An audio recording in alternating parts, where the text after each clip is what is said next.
And now, ladies and gentlemen, please fasten your seatbelts. Welcome to PreneurCast. Yeah, business cards being swapped, beers being drunk. Can I say a nasty word? Can I say procrastination? With Pete Williams and Dom Gocher. how well did that go down? We can talk about that entire thing in a very another rant and soapbox episode if we want to. Visit us online at preneurmedia.tv. Hi everyone, and welcome to this week's edition of PreneurCast with me, Dom Goucher, but sadly without him, Pete Williams, at least in person anyway. Pete's asked me to put a top and tail on this episode and get it out to you because it's a very timely and interesting topic. We've had the opportunity to talk to Ed Dale in the past on this show, and Ed has proven himself time and again to be someone who spots opportunities, spots significant changes in the wind, as it were, and can see how things from one marketplace or one context map across to another. A little bit like Pete does. But Ed really focuses on certain marketplaces and certain technologies. And whenever Ed comes up with something and points it out, we like to have a chat with him about it because we think that it's interesting to our audience.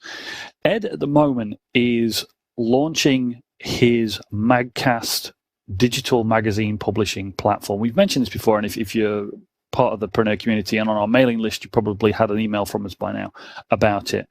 And Pete and Ed talk about the platform during this conversation.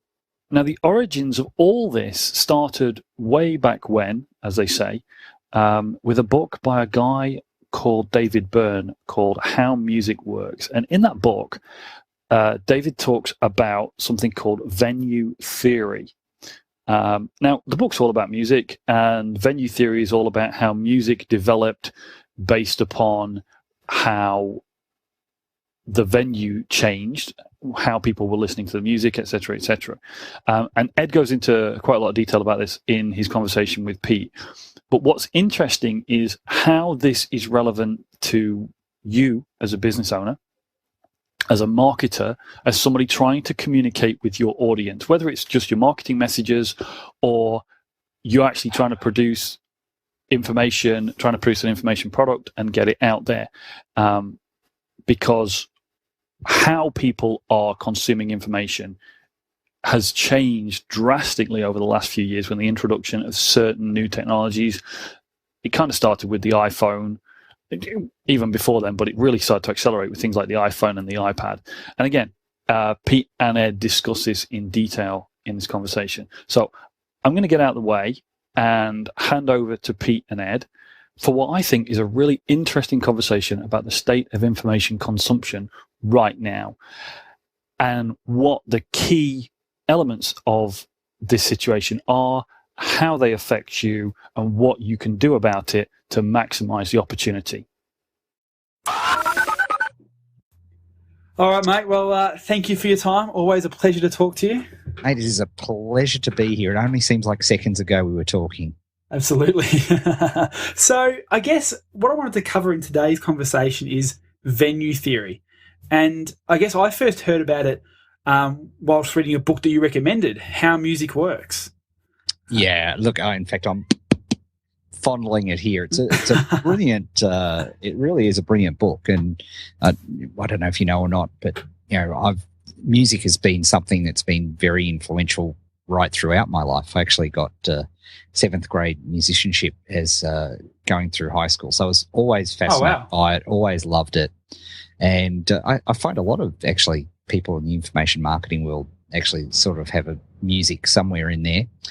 So anywho, David Byrne, who was, the co-founder of Talking Heads, published, and I was never a big Talking Heads fan, I must admit, but he published this book, which I'd read a couple of reviews about, called How Music Works. And what's so fascinating about it is that it really is, it does what it says on the box. It's how music works. And I bought this I was on holidays in Tasmania in January, and I picked it up, and I just read the first chapter, which is called Creation in Reverse. And the first chapter alone just sort of defined for me a whole bunch of things that I'd been toying around with for the last couple of years. And I thought it was just such an eloquent way of describing why certain things take off, certain things don't. And that's all I do. If I add any value to the planet, it's by trying to figure out what's going to be useful from a technology perspective and a marketing perspective, and let people know about it. And so in reading this, it talked about how music developed over the years, not because, as most people would assume, I certainly assumed if somebody asked me before reading this, that certain creative geniuses at certain points in time took music in directions that nobody would have ever thought of before. And it was just that. It was pure genius. Now, I'm not a big fan of hearing things when people say, oh, it's pure genius. That's pure genius that got this result, because that's a problem for me, and I know for you too, because that means it's not teachable and it's not replicable. And I'll have very little chance of achieving anything if it comes down to genius. Well, exactly. Very, very, very true on both of our parts. And so I don't like when I hear that. And, people are obviously very familiar with, some of the key bits of research, like the 10,000 hours for expertise and all those sorts of things. And what fascinates me is that there are certain fundamentals which go across the board. Anyway, basically what David's contention was, his thesis was that music actually developed based on the venue or where it was being created. And that had as much of a defining characteristic as anybody's, creativity. In fact, the venue was far more important than the actual creativity. And that to me was fascinating. Do you want me to start from? I can start from the start if you like. I was going to say we should probably actually really, funnily enough, give some context to this conversation about context. So, yes. I'd love you to. So you probably are going to be much more eloquent at describing all of this. So yeah, go for it. Yeah. So the first music was African music, and it was full of drums and rhythm, and people danced to it, and it was also used for communication. Now, early music historians and so on basically alluded, in quite boy, aren't we so much more better and sophisticated now than they were back then, that it was really just a matter of what was laying around. There were sticks, there were tree trunks, there were calf skins, and that's how it was developed. But really, when you have a look at it, music the Africans created to communicate with and dance with turned out to be perfect for the venue, because those drum beats, the type of music, the chanting, the bass was perfect for outdoor venues. So that it carried. So from a volume perspective, it made the most sense. And it sounds great when you're in there. If you've ever been to a native dancing and drumming ceremony, it's very powerful when you hear it. You don't get it from TV. It carries, and it's brilliant. You actually feel it. You feel it. And that's very much part of the process. Now, of course, as society continued to evolve, and if we look at the next big sort of gathering venues, they were churches. Now, if you play drums in a church, you're in a lot of trouble because they sound, bluntly, because they sound terrible. Because, for anybody who's been in a church, they're usually very big buildings, very hard walls, but huge caverns. And you get that, what we call in the biz, reverb. And there's literally, 3 or 4 second on average reverb, which means that things echo effectively. And so if you're banging a drum, if you just whack the drum, by the time that it'll echo all around the place, and it makes anything like that muddy. So you look at the music that then became popular with churches back in the sort of medieval times. It was chants, it was organs, it was everything was in a major scale. In other words, there was no flats or sharps to try blues type notes, because if you played a wrong note in a church, it does, and trust, I've done this before, it sounds dreadful. because it hangs about, like the mistake hangs around.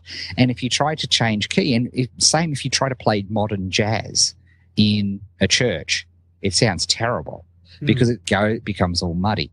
And so the music evolved, and so you got these beautiful, these beautiful choirs, and the boys' angelic choirs, the poor castratos, these sorts of music. David's theory is that they evolved based on the venue. That was the best music possible for that venue. And if you think about it, even in today, in modern times, that's still the type of music that sounds best. A hymn or a performance, or, who goodness knows, the royal wedding. Yeah. It's still that type of music that sounds best in a church. And then, so you keep going forward, and then the next big change in music came with Mozart. And Mozart all of a sudden was doing all these fancy trills and all these sorts of things, and pianos, of course. So people were playing in smaller rooms. And because they were smaller rooms and there was hard walls and so on, there was very little reverb, which meant that you could play trills and you could play things and throw in flats and sharps in different keys and play minor keys because it wouldn't work. So the music evolved, and most of Mozart's commissioned music was made to be danced to, which of course was coming back in because obviously the church frowned upon dancing for the longest possible time. And of course those, we've all seen a Jane Austen film where they're all dancing in these halls and they've all got huge costumes on. And so it deadens the music, so you can be more fancy. Yeah.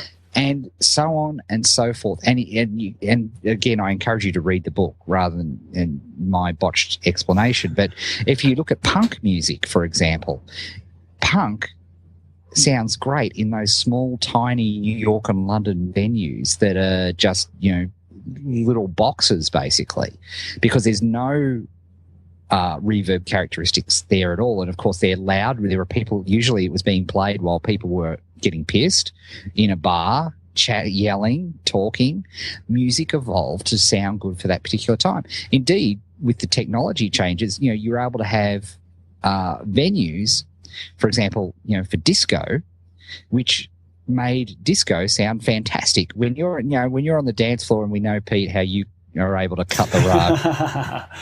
You're a dad now, so you don't quite get down to Chapel Street as often as you used to. Not as often, but hey. Boy, he was. I tell you, folks, he was legendary around the traps. But it's great, right? Everybody enjoys disco and ABBA when they're in a disco, but it also answers the amazing of why disco sounds so bad when you try to play it at home, yes, or in a car, because it's in a venue that it just is awful. It doesn't make sense, and there's not 1,000 sweaty bodies all dancing up and down together with it. And classic cases with Beatles. The Beatles had to stop touring not because that they hated it, they couldn't be heard. Modern amplification hadn't been invented. So they literally were being drowned out by the crowd. So to me, this was fascinating. And even, it goes into birds and the evolution of birds' voices, that they've tracked the evolution of birds, and their tweets have changed because of build-up in urban areas and so on, because you need a different type of tweet, a different pitch for it to carry. All of these sorts of things.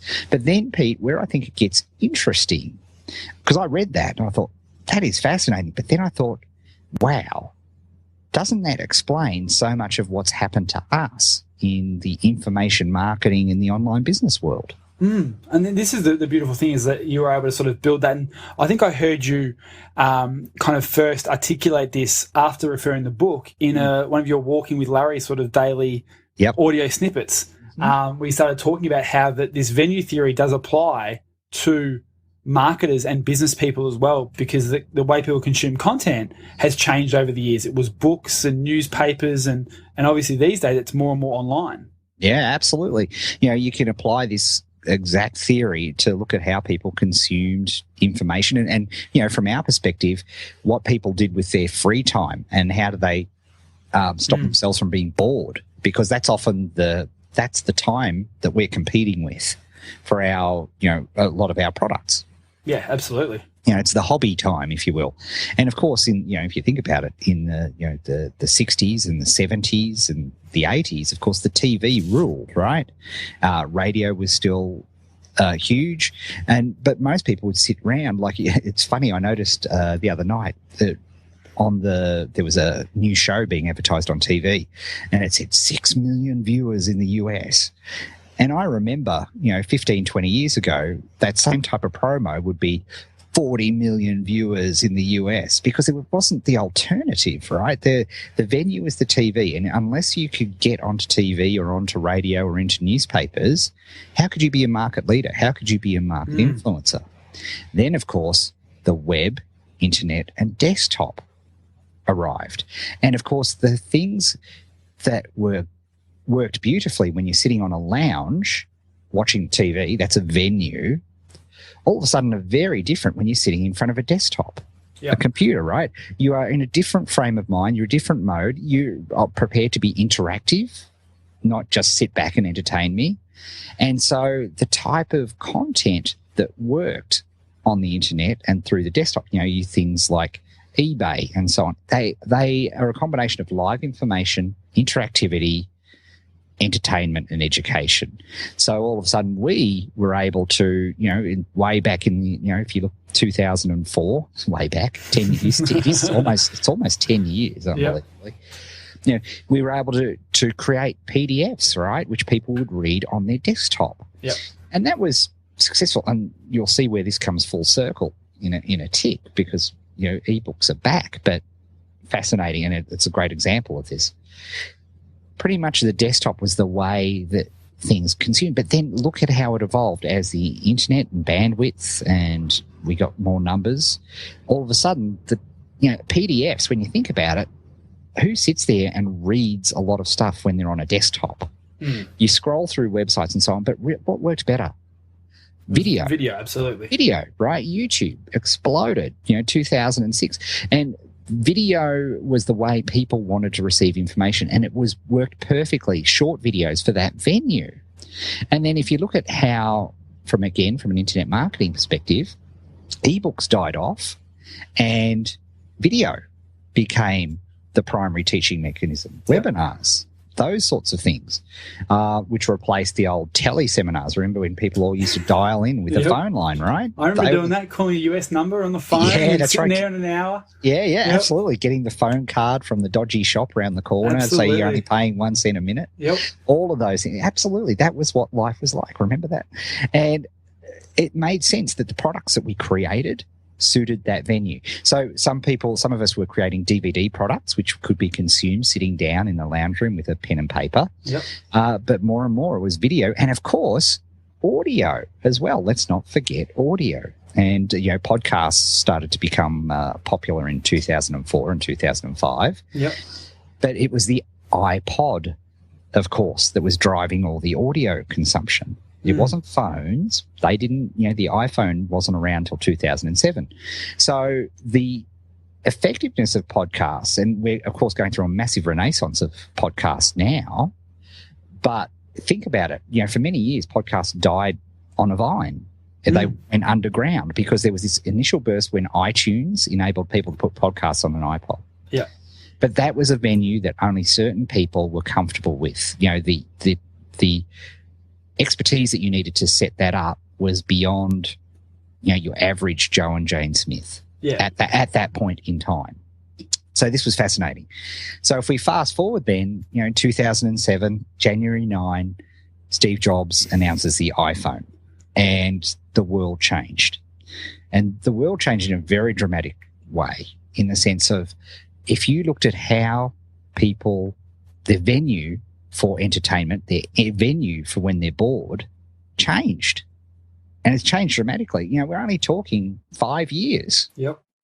Right? 5 years. Incredible. Now, we talk about venue. There's another way to describe venue too, of course, is how many venues are there that are available. And I've just been doing this for the launch we're doing at the moment. But, if you look at the number of personal computer revolution started 38 years ago. And, there was 300 odd million PCs built in that time. 38 years. It took just 4 years for that many mobile phones to be made, and smartphones, I should say, phones that iPhones, internet, Androids, iPhones, Android, yeah. exactly right. To the point that they caught up and passed them at the end of 2011, and now it's left it in the dust. And I talk about the order of magnitude. There are 10 times more smart devices, tablets, because then the iPad arrived in 2010 and started another revolution, another new venue. And all of a sudden, the number, if people, when they have downtime, they're not sitting in front of a desktop anymore. People don't surf on a desktop anymore. They're on their iPad, they're on their tablet, they're on their Android phone, they're on their iPhone. And, of course, the venue dictates the type of content that we want to watch, that we want to consume.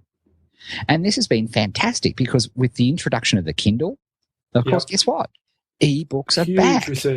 A huge resurgence because that was the perfect venue for it. You could carry hundreds of PDFs, ebooks, on this Kindle, and it was the perfect device for reading. It was perfect for holding. It was the perfect venue.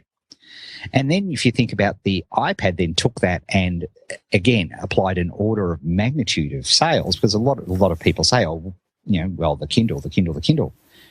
They've got to realise that the most amount of Kindle content read and the biggest installed base of Kindle stuff is, of course, the iPad and the iPhone. Which is so amazing for so many people who don't realise this stat, is that the majority of Kindle books are purchased and read on the iPad through the Kindle app, not actually the Kindle device itself, which I find amazing, and I love that stat. But so many people are naive or just not aware of that. And it's an important thing to realise too. Yep.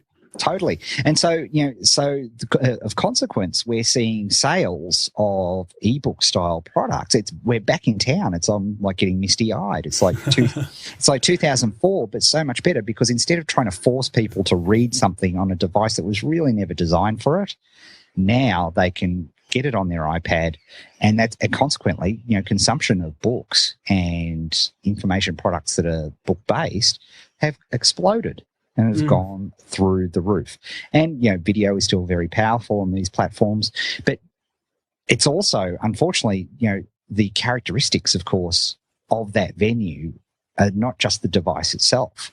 It's the way people purchase things that you've got to be so cognizant. And this has probably had a more dramatic impact, Pete, and we've often talked about this over lunch, than anything else, in that, if you think back to before iTunes, before iPhone, and so on. So before AD, Apple devices. Yeah, before Apple devices, AD, exactly. It was, the average course cost a lot of money. Ebooks cost, $97 or $47. Courses regularly and pretty much exclusively sold for thousands of dollars. It was very rare to get a, inverted commas, cheap course because it was expensive. It was expensive to distribute. It was expensive to create. All of those things became factors. There was a physical cost involved in a lot of cases. So with the App Store and iTunes, but the App Store really was the thing, because, again, this is maybe not something that clicks with them. Of course, we're now an order of magnitude size greater. In other words, 10 times the number of apps are now being downloaded every day compared to music. Yep. Which, again, is, people go, oh, well, duh, now. But mind-blowing. 5 years ago, that was mind-boggling that would ever occur. But what's it done? It's had a dramatic impact on people's value expectations. For $1.99 or $4.99, you can buy a program or a game that is extraordinary value, right? Looks brilliant, does what you want to do, gives you hours of entertainment. Look at how, and to give another industry example, how it's destroyed the games industry as we know it. Hugely, absolutely. Because, Xbox games in Australia, they were $90, in America, $60. And, PlayStation 3 games. And then, games were, remember the stats back in 2007, 2008, the games industry, and it was out past the movie industry for the first time in terms of revenue. Yep. Right? It was sat there for about 2 years, and then along came the iPhone. and the iPod Touch. And then all people like myself who used to spend $60 and not play the game because they didn't have the time, but they loved the idea of being able to have the time, all of a sudden their gaming needs were satiated by this device. And I could buy, Plants vs. Zombies for $2 Yep. and get an incredible experience. So what does that mean for us as information marketers? That meant that, boy, all of a sudden, we've been taught our entire lives to, differentiate, provide extreme value, and charge appropriately for that. Trouble is, Joe and Jane Smith, our clients, our customers, are going, well, that's all well and good for you to be thinking like that, but I can pay $4.99 for this, this incredible iPad word processor that was released today called Editorial, $4.99. And it is a powerhouse. It's the most amazing piece of software. By the way, if the words Markdown and iPad mean anything to you and you're listening to this, you need to go and download Editorial immediately or straight after this. So what's that mean for us? It means that we have to come up with a product that suits the venue.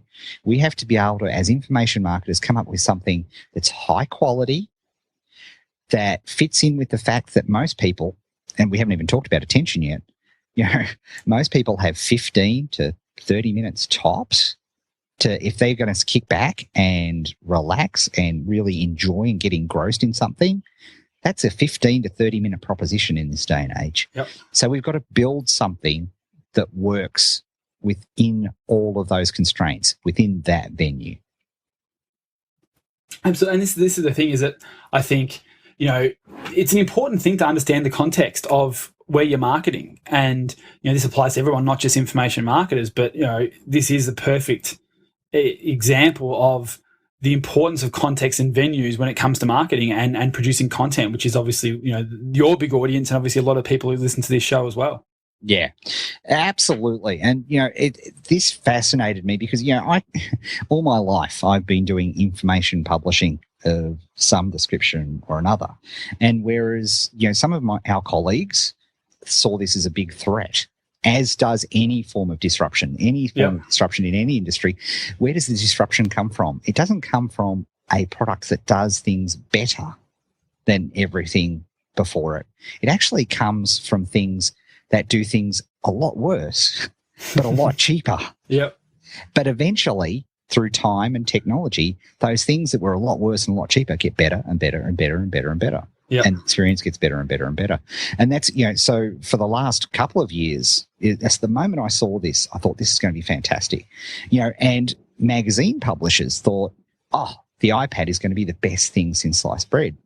And the first year of magazines on the iPad was a complete and utter disaster because the product didn't match the venue.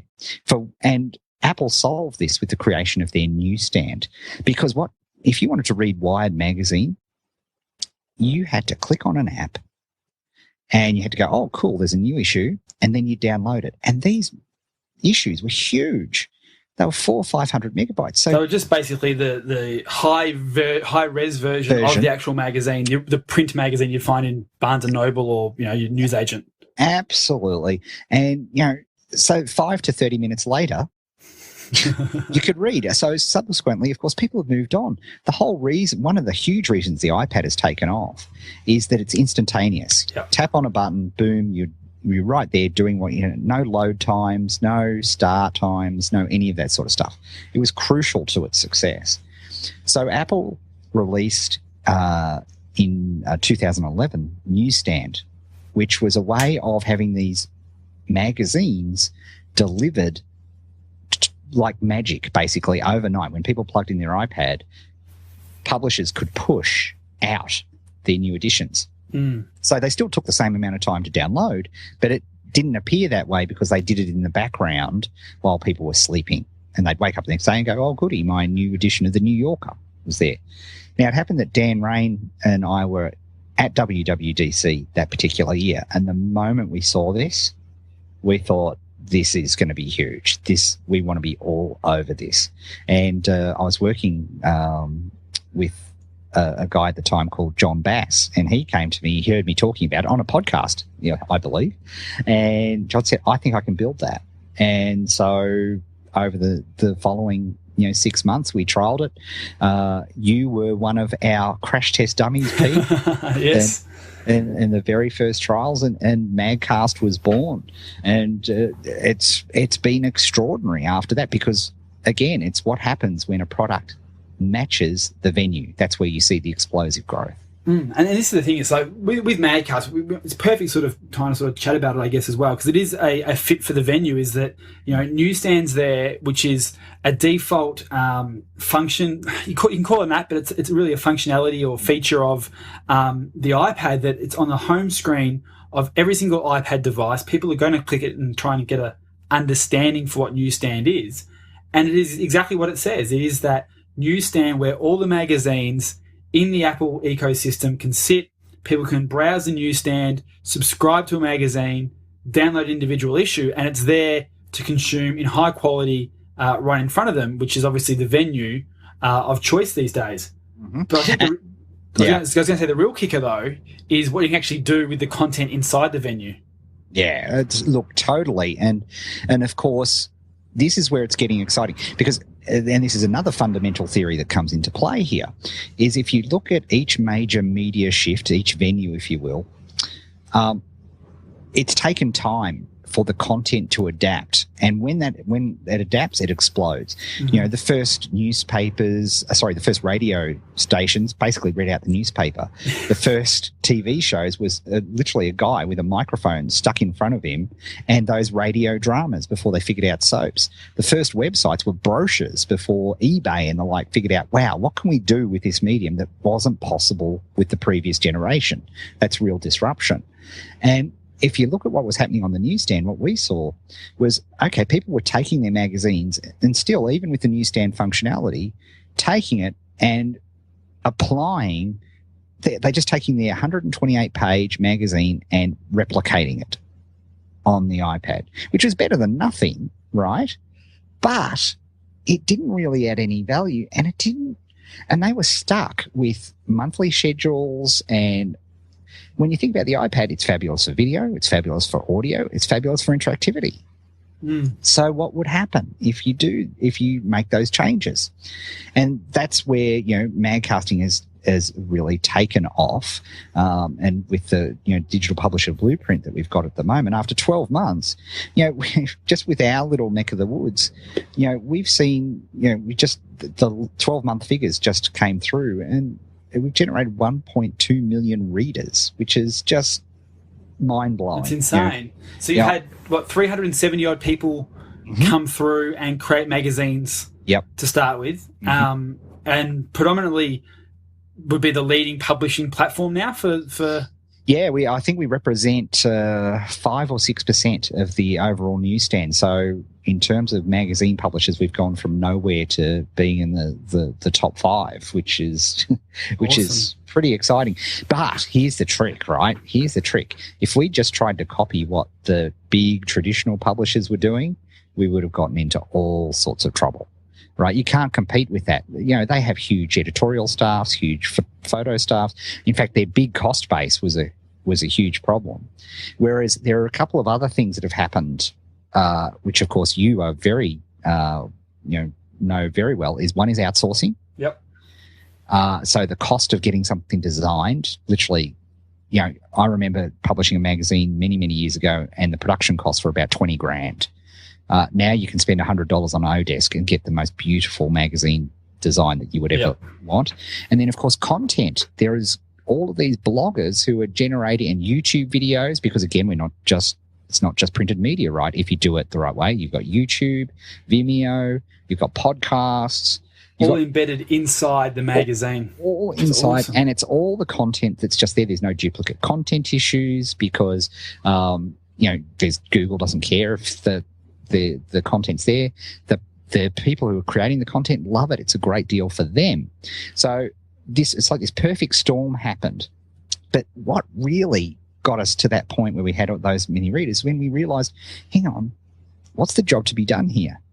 If people have got 15, 20 minutes max, So when everybody started out, yourself included, everybody put, huge editions of their magazines together, right? They would literally put, like a traditional magazine. And that was all very well and good, but it killed people. And and again, it was early days. We didn't know what Apple would be happy with and not happy with. But what we've realized now is that the smart play to get started is we have this 6-week thing, right? Of how to become a magazine publisher in 6 weeks. And really, it's only 2 weeks. 4 weeks is waiting for a combination of getting your Apple developer license and getting your first app approved, right? And so it really is immensely quick now because we say, look, you don't have to publish 128 pages. Just find 5 articles, 6 images. You can get beautiful free images through commercial Creative Commons now. And you can get these, we've come up again, our publishers have done all the hard work now. They have templates for emails that you send to people that you want to request, the content of. I love that article on blah, and I'd love to put it in our new digital magazine. And of course, people are thrilled when they're featured in a magazine, right? Huge kudos.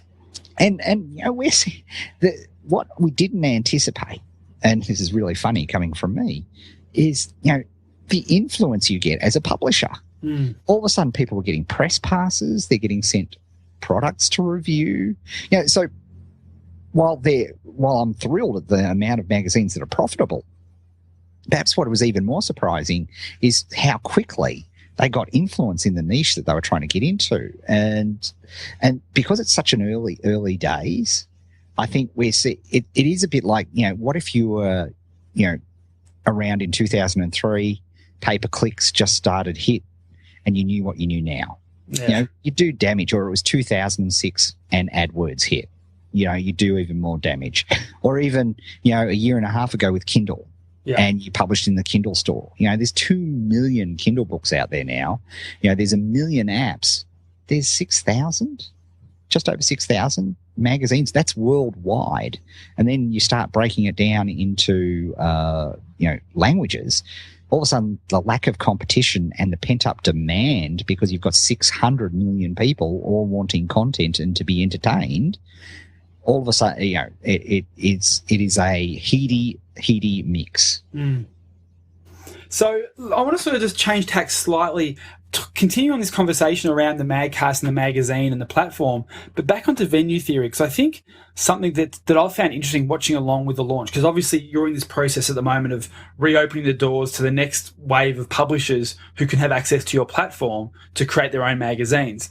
But it's been interesting to see a lot of people having conversations around Kindle. Why does your platform right now only support the newsstand? And as a marketer and business owner with a lot of commercial reality, I can see why. And a lot of people I understand don't have that and can't see that. And I'd love to get your take on the conversation. I know we've had this ourselves over the last couple of weeks about this whole issue of, yes, Android as a venue is huge, but it's a free venue. People aren't paying to get inside that venue, whereas with Apple and iTunes and Newsstand, it's a venue people are willing to pay to go to. And I think that is a big issue around venue theory as well. Yeah, absolutely. And, we don't have anything against Android or Kindle. I love Kindle. I do most of my reading on a Paperwhite. I just think it's the perfect venue for reading. I love it.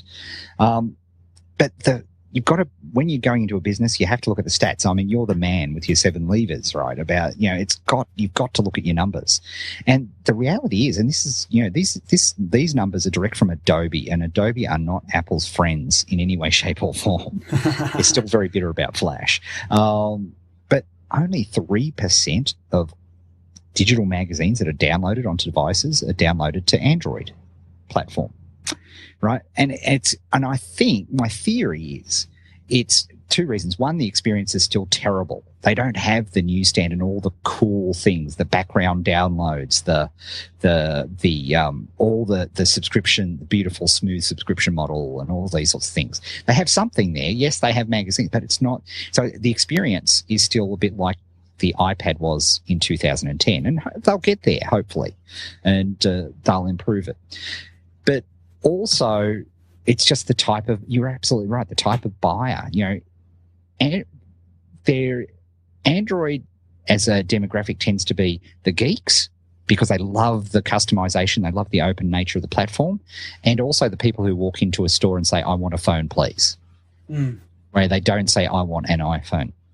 And that's not to say for 1 second, that as we're about to announce on the weekend, we're now in beta for both Kindle, web, and Android on the platform. But I don't expect anybody, and nobody should spend a second of their marketing, promotional, or editorial time working on this, working in this market. They just shouldn't, because the sales aren't there. Whereas the newsstand is where the sales are. It's where people are building their lists, because Apple, it's the only place in the App Store that Apple will actually allow you to get a person's email if they give permission. All of a sudden, all of these things are all there for the sale, which is just fantastic. So that's why the obvious place to do it first is the place where you're going to have success first. And, people shouldn't confuse marketing to tools as opposed to marketing people who are passionate about a niche. You don't market to Android. You don't market to Kindle. I want to market to Magic the Gathering card players. I want to market to tennis players. I want to market to kickboxers. And as a marketer, our job is not to say, well, I like iPhone, so I'm only going to publish my stuff on iPhone, or I like Android, I'm an Android zealot, so I refuse to do something on Apple. That's stupid, right? That is completely dumb from every direction. Where you need to think about it and where you need to look at it is, well, what are my market using? Where are they going? What are they looking at? What are they accessing? And you create your content to suit that venue. You put on the concert where people are arriving at the venue, right? You don't say, well, you've all paid for tickets, at Carnegie Hall. I'm going to cross the street to Carnegie Deli and play there because that's where I want to play. It doesn't work like that, right? Absolutely. Awesome, mate. Well, look, I know we're sort of pushing the boundaries of our usual episode length. So, look, I think hopefully people get a real gist of the importance of venue and context. We spoke about context in a few recent episodes of the show as well. So, really appreciate your time, mate, to sort of talk about all of this. Obviously, Dom and I will wrap it up with a bit more talking about MagCast and some challenges Dom's got on at the moment and a few other bits and pieces. But thank you so much for your time, buddy. Really do appreciate it. Brilliant, mate. Thanks very much for having me. So, lots of food for thought there, both about venue theory and how it applies to you, but also Ed's MagCast publishing platform that, as I say, he's in the middle of opening to the public right now. There'll be links below in the show notes so you can find out more about MagCast.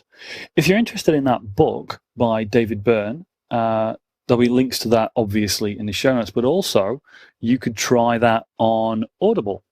If you go to audibletrial.com/PreneurCast, you can get a free trial on Audible, which includes one free book download. If you haven't already got a membership with Audible, then try it out and give that book a listen so you can find out what Ed was on about. Now, I really just have kind of one more thing to wrap up with, and it's related to the MagCast platform. We're going to talk about this a little bit more. You may get some emails from us about this.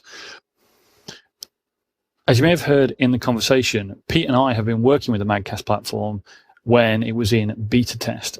And we think it's a great opportunity for people to get into digital publishing in a very easy way. And Pete and I have talked about how we can demonstrate this. Now, we already published one magazine through that platform, so we know what steps to take. But what we wanted to show you really was going from scratch. Ed mentioned there that 6-week plan that they have inside the publishing platform,